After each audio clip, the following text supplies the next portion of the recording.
Well, hello. Yes, it's me again. I've not put my hat on again. I decided that the old git is not putting his hat on today.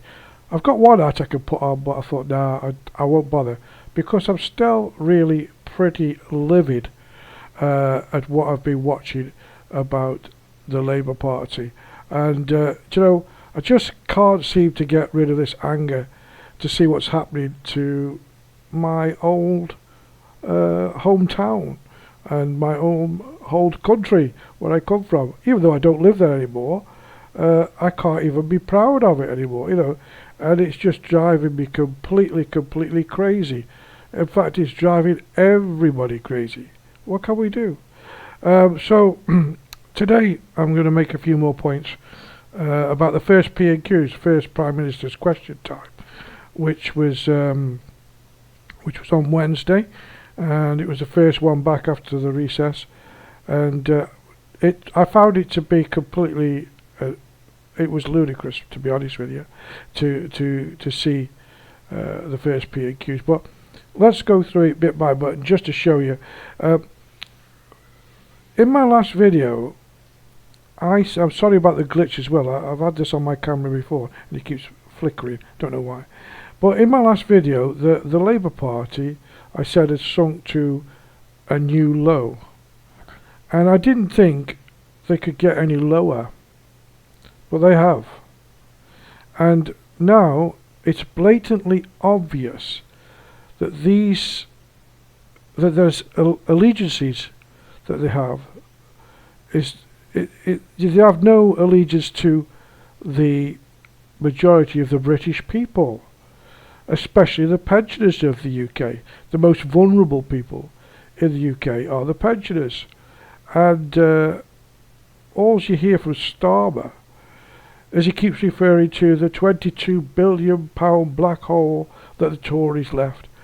But he's managed to find £10,000 a year extra for a train driver, pay rise, plus billions for countries for their work towards net zero. And go, why are you giving money to other countries? It's their responsibility, the net zero. Oh, we'll give it to Africa. Ridiculous stupidity. But anyway. And also that madman, Slobber Chops Miliband and his crazy plans. And all I can say right now is shame on the Labour Party, really. So let's have a look at the first video. That I've got some snippets of the first P's and Q's, and the questions. I've just really done what was done between Starmer and Rishi Sunak, and let's first of all have a look at this one, and we'll get my thoughts and your thoughts afterwards. Mr. Speaker, government is about making choices, and the new Prime Minister has made a choice. He has chosen to take the winter fuel allowance away from low-income pensioners and give that money to certain unionised workforces in inflation-busting pay rises.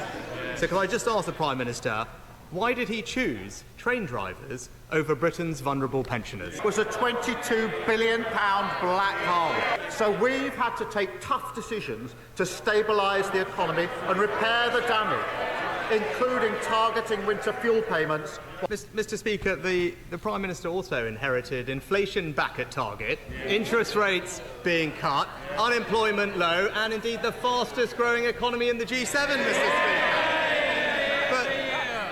But that's not the point, because the Prime Minister now has to start taking responsibility for his own decision. And if, as he says, the public finances are a priority, it was his decision, and his decision alone, to award a train driver on £65,000 a pay rise of almost £10,000. And it was also his decision that a pensioner living on just £13,000 will have their winter fuel allowance removed. So can the Prime Minister explain to Britain's low-income pensioners why he has taken money away from them whilst at the same time given more money to highly paid train drivers? Well, Mr. Speaker, we spent the whole election with him trying to tell the country that everything was fine, and this is the result they got. A massive mandate on this side to change the country. And if he carries on pretending everything is fine for ordinary people across the country, they're going to be there for a very, very long time.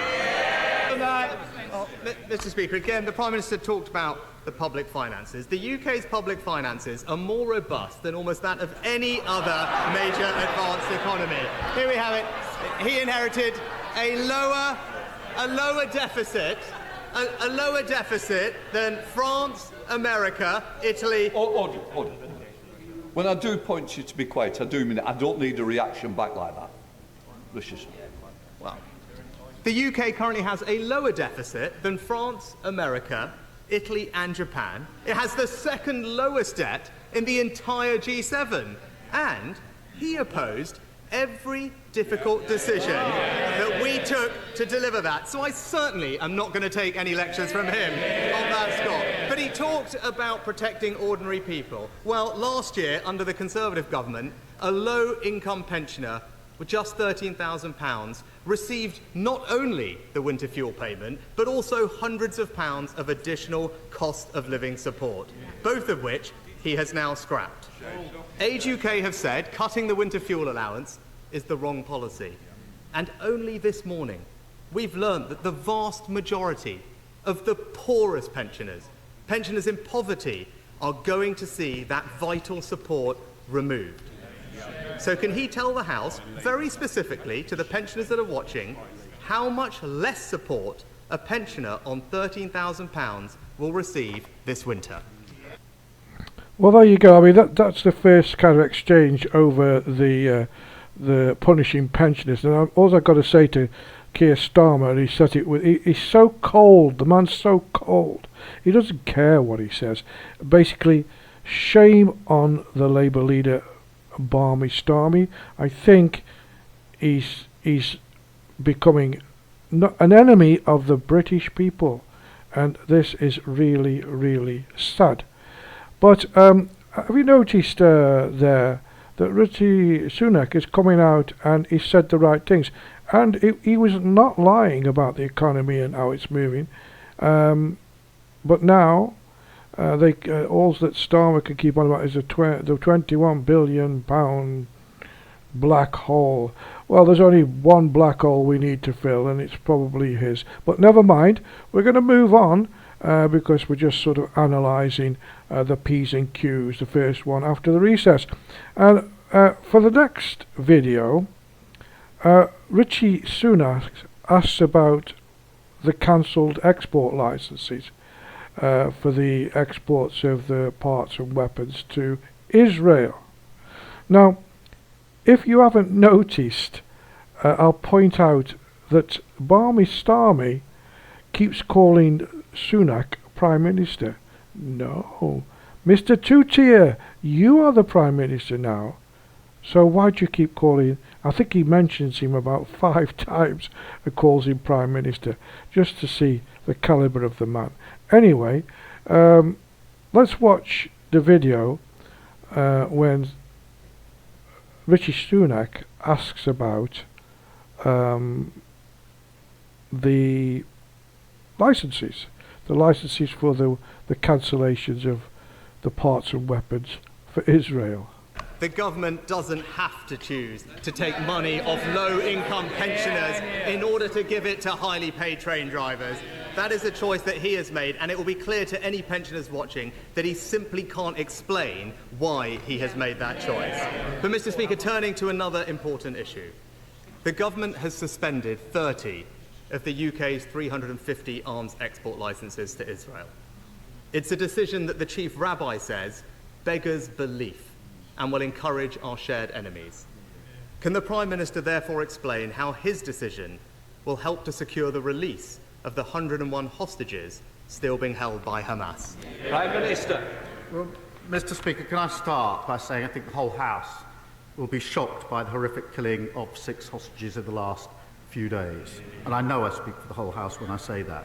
The remaining hostages must be released, and we need a ceasefire to ensure that that can happen, that aid desperately needed can get into the region, and we can begin the path to a 2-state solution.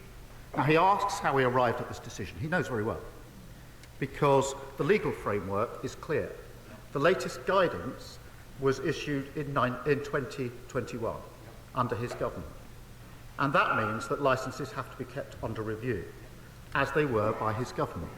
And I think he probably knows the advice that was given to his government. He understands the framework.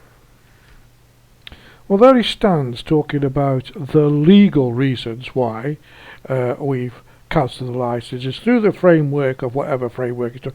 He's the Prime Minister of the country who should look after our allies, should be protecting and helping towards our NATO allies. And what does he do? He doesn't do that. He stands there like he's in court and arguing points of law and getting nowhere. But I don't know why he's done it. I mean, Mr. Mint Sauce Lammy cancelled the weapons license for Israel, yet another sign of the anti-Semitism, as I see it, that still festers within the Labour Party, and the decision sends a clear message to Hamas, who will see this as a sign of support. Look, England are not... See England support Hamas, and you'll have all the usual characters out on the street shouting things about Palestine, this, that and the other. And again, I think you should all go and give yourself a bit of a history lesson over that plot of land that they claim is their land. And the truth of it all is, at the end of the day, and you've heard them calling from the rivers to the sea and all that rubbish that they call, that it's the only non-Arab or non-Muslim country on Arab soil. They don't want it, and secretly, well, not secretly, but Iran wants to eradicate it from the face of the earth. And it's not going to happen, but it will happen if people like Starmer turn on them and stop giving them what they need to succeed. Again, I must apologise for this flicker on the camera. I don't know what it is, and I'll try and get it sorted out for the next one, or just throw it to the bin. I don't know. It just keeps flickering. Hope it doesn't spoil what I'm saying too much. But anyway, let's move on. And whilst I was watching that particular video, I noticed Angela Rayner looking a little bit under the weather, pale-faced, nodding tired. I wonder if she's been working too hard, or is it the Ibiza hangover? If you did notice, I did thought I'd just make a little note of it and show you. She does look as if she wants to go back to bed. Have a look at this.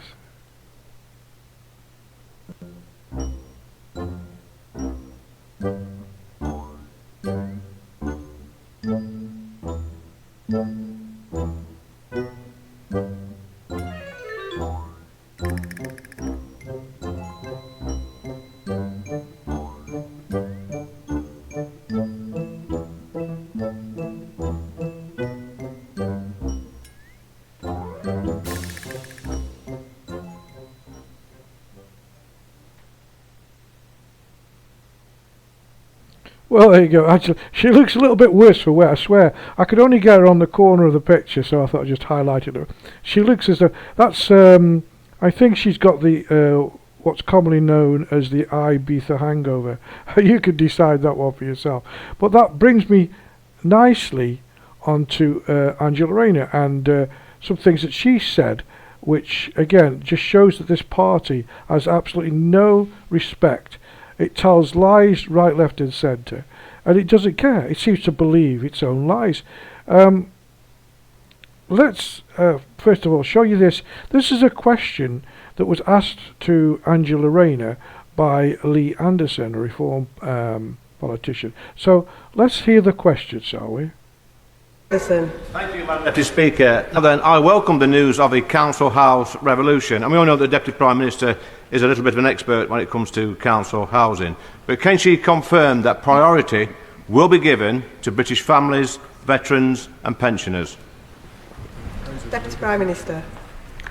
Well, we have confirmed that people with a local connection will get priority in those homes. But I also say to the honourable gentleman who tries to make a quip about the fact that I grew up in a council house, is that the situation that I hear, and when I was took on this brief, is that actually people used to talk about my childhood as if I grew up in poverty, but there's many kids today that if they got a council house, it would be considered they'd won the lottery. Those children today can't have that. So we will build the homes. We will prioritise that people locally can get them, and we'll make sure that first-time buyers get first dibs as well. There's a number of measures that we're putting in place to make sure that the homes that are built are there for the people that need it. Well, thank you, Angela Rayner, for that. I mean, she's sort of Westminster's good time girl, isn't she? Here she is, a slouch pose over the dispatch box, just short of a Benson and Hedges hanging out of the corner of her mouth, and answering the question about council housing from Lee Anderson. Now, answer this question now yourselves. Was that true, her answer, or false? Now, I find this woman just as bad as Keir Starmer. I think they're brother and sister, another brother or father or dad. I don't know, right? Since Lee Anderson from the Republic asked the question, she said that the right to buy will be scrapped. Right to buy will be scrapped.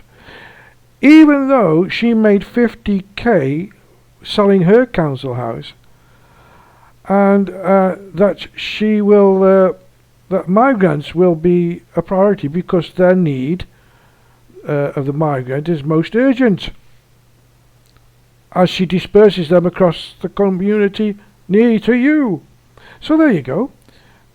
On one hand, she says it's for the people and the pensioners and the local people, and she tries to paint the picture. The actual quip that Lee Anderson made was about her selling a house for 50k, but that went above her. It was, oh, they think they've won the lottery if they've got a council. They shouldn't think like that. Everybody's entitled to somewhere to live and decent. But anyway, but she goes, since that question was asked, she's gone back on what she said. She said she's going to make migrants a priority because their need is great, because they're homeless completely. So, and she's going to spread them around the country. So look out, there's going to be some near you pretty soon. If you haven't got any now, you will have soon. And I noticed that in the first P&Qs, not a lot about the migrant crisis or law and order was discussed. So I've decided that we should hear about law and order and what's going wrong, and listen to somebody who's angry about it. And I consider this man to be the voice of reason. And again, I'm not being biased. I am a little bit, because I can't find anybody else that says the right things that in regard to what the people are thinking. And I'm a normal person. I speak to lots of other normal people, and they all say the same thing. So let's hear from the voice of reason, shall we? And first of all, about migrants. Ben Habib, who says it the way it is. Let's have a listen to Ben Habib. In fact, and that, amongst other reasons, is why people from all those deprived communities across the United Kingdom have been protesting against immigration for the last few weeks. It all kicked off, admittedly, perhaps on a trigger in Southport which wasn't accurately described, but the complaint being made by what can only be described as the white working class across these deprived areas is that immigrants are coming to our country, they're taking our jobs, they're taking social housing, they're getting benefits ahead of British people, they're burdening our public sector, and we are being neglected. That is the fundamental protest that's being made. And so tin-eared is Keir Starmer and the Labour government that in the teeth of these protests, they are doing more that is going to unbalance the equation away from British citizens in this country to those who've just arrived, many of whom, remember, have come to this country illegally, get put up in 4-star hotels, get given free medical care, cash in their pockets, iPads, translators. You know, the effrontery to the British people is vast. I don't depend, I'm fortunate enough not to depend on the social safety net that the United Kingdom offers. But my goodness, if I did depend on it, and I found that in my hour of need, actually it turned its back on me and was serving other people, I would be bloody livid. Slightly livid. I'd be very livid. But again, he said it all. And I think he sums up what most people are thinking. I know that his party, led by Nigel Farage, are the only party that seem to listen to the British people and have a manifesto that tackles all of the points ahead on the solution, and they have the solutions to boot. I'm not being biased, but I am a little bit, because I'm trying to find all I see from the Conservative Party at the moment is division, and they haven't got a leader. And you know, I think Richie Sunak did pretty well in the first B&Qs. Maybe they should have left him there. But anyway, that's for them to sort out. But I'm saying the only party that seems to make sense at the moment, to me, are Reform Party. They're the ones. I live abroad, so I don't vote anyway, so I can't make any difference to it. But I'm just saying the policies that they are facing head on and will face head on seem to be what the British people are talking about. Now, moving on again to law and order, which again wasn't. Law and order, it also figures in the thoughts of most British people, you know, the stabbings, the street robberies, shoplifting, rape and more. I thought I would leave the last word once again to the voice of reason, which will be Ben Habib, who again tells it the way it is. And these are the kind of people we want to lead the country. I'm sure that you agree with me. But let's listen to what Ben Habib has got to say about law and order and two-tier policing. The police shouldn't be taking instructions from community leaders, nor should the police or the criminal justice system be taking instructions from Starmer. Starmer getting up, politicizing this whole, all of the protests, categorizing people as far right, effectively diminishing the legitimate complaints that they have, and then threatening effectively the British people and saying that we will expedite these legal cases. We will bang you up faster than you can imagine. We're going to give you lengthy, draconian sentences. That's not for the Prime Minister to decide. That is for the criminal justice system to decide. And it seems to me that the criminal justice system has taken its lead from the Prime Minister, saying, fine, Prime Minister, notwithstanding what the law is, we're going to accelerate all these charges. We're going to expedite these cases, and we're going to throw the book at these people, some of whom have been given incredibly long sentences. And, you know, it just doesn't, it sends out all the wrong signals from the Prime Minister. Crime is up 30, 40% over 5 years. Grievous bodily harm, other serious crime, all up by similar percentages. And you know, the police could act if they wish to. We've seen that. In the last few weeks, the police can act in a very draconian, zero-tolerance way. And I wish they would react the same way, with zero tolerance to knife crime, zero tolerance to grievous bodily harm, zero tolerance to houses being broken into, cars being stolen, watches being snatched by people on their mopeds as they go past you on the street. Where are the police when it comes to these? These are serious crimes. Exactly. Where are the police? Well, they're too busy painting rainbows and dancing at the carnival, getting beat up. And that's another thing, the carnival. But I don't want to go there today because that's not what we're discussing. Now, my final thoughts are now, because the problem is that the reason you've got the Labour Party, or the Communista Party as I've now called it, with Sheikh Shavara Starmer. He's your man. I think it's your fault because you didn't go out and vote. They got the majority of the lowest turnout ever, I think. And that's your fault because you didn't go out and vote. But there is chances now. There is a way of getting back at them. There is a way of taking back some of the power. And that is, you've got the local council elections coming up. Now, the way I see it is you're going to have loads of people, especially our friends of another who believe in other things than most people are going to be out there campaigning and getting votes. I get voted in for Gaza. You know, they're supposed to be doing things for the local communities, running the councils and things, but you know, this is for Gaza. What can be done is that the right parties must get all the votes of the people. People must go out and vote in their council elections and vote for the right party. Now, I know which party, if I was voting, I would vote for, and I don't want to influence anybody. But there's only one party, again, which I think has truly got the British people at heart, and those deserve to be voted into every council up and down the line. Get out there when the voting starts for local councils. Get out there and vote. Vote till your heart's content. Everybody, get out. Kick people out of bed. Come on, vote, vote, vote, vote, and let them run the councils. This will give them leverage with the government. Leverage with the government is good. It means the government will try and clamp down on them, but what can they do? They run the councils, you know. They could do all sorts of things, you know. They could stop doing all this diversity stuff.